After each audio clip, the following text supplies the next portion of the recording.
Security tips for using Microsoft Word safely.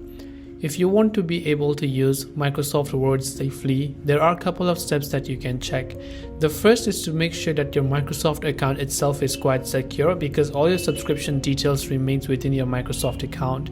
So on the top left, just click on your profile page or sign in page. Make sure that you log into a proper Microsoft account and make sure that you use a very strong password. Next up, if you have any documents that you want to protect, we can encrypt this document by using a password. For that, from the top of the toolbar, just click on Tools, and from Tools, you can see the option called Protect Document. You want to click on Protect Document, and here you can see Password Protect. So you can simply use a password in this case and set a password to modify this document and open this document, and you can protect this document for track changes, comments, read-only forms or anything, and you can click on the OK button to save the changes. Lastly, whenever you want to save the file, by going to File and going to Save As, you want to make sure to choose a location wisely and not use any of the public locations where everybody can access it and can access or make changes to your file.